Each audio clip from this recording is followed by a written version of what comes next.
Nilinaw ng MMDA na kapag ipinatupad ang odd even scheme sa EDSA, hindi na iiral doon ang number coding scheme. Patuloy naman ang iba pang hakbang para sa paghahanda sa EDSA rehabilitation, tulad ng libreng toll sa Skyway at no contact apprehension policy o NCAP. May unang balita si Joseph Moro. Pinaplansya naman ng DOTR at ng San Miguel Corporation na nagpapatakbo ng Skyway kung paano gagawing libre ang toll fee. Habang ginagawa ang EDSA rebuild, pwede raw na palawigin ang concession agreement para hindi na magbayad ang gobyerno ng ililibreng toll fee sa loob ng 2 taon. Tuloy-tuloy naman ang panguhuli sa mga pasaway sa ilalim ng NCAP o No Contact Apprehension Policy. Sumusunod na sa kanilang lane ang mga motorista kaya umaasa ang MMDA na makatutulong ang NCAP sa pagbawas ng trapiko. Makikita natin na pag may nakatutok na CCTVs, marami nag-iingat at sumusunod sa batas trapiko.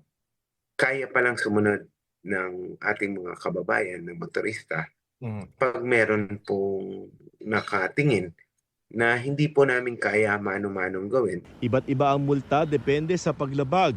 Kung mangangahas na lumabas sa linya at makukuha ng CCTV, 1,000 pesos ang multa sa first offense dahil disregarding traffic sign ito.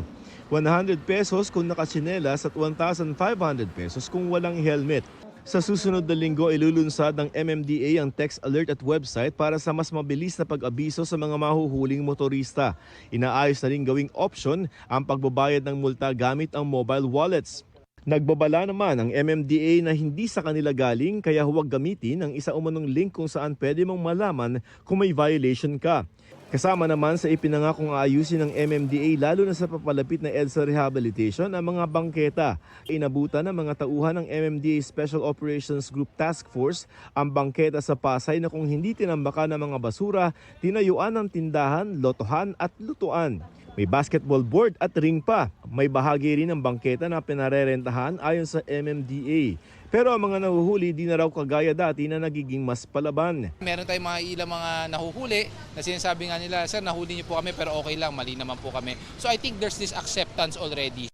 Pinasadahan din ng bantay sa Gabal Operations ang Arellano Street sa Maynila, pati Sobel Rojas, Tejeron at Pedro Hill. Ito ang unang balita, Joseph Morong para sa GMA Integrated News. Igan, mauna ka sa mga balita, mag-subscribe na sa GMA Integrated News sa YouTube para sa iba't ibang ulat sa ating bansa.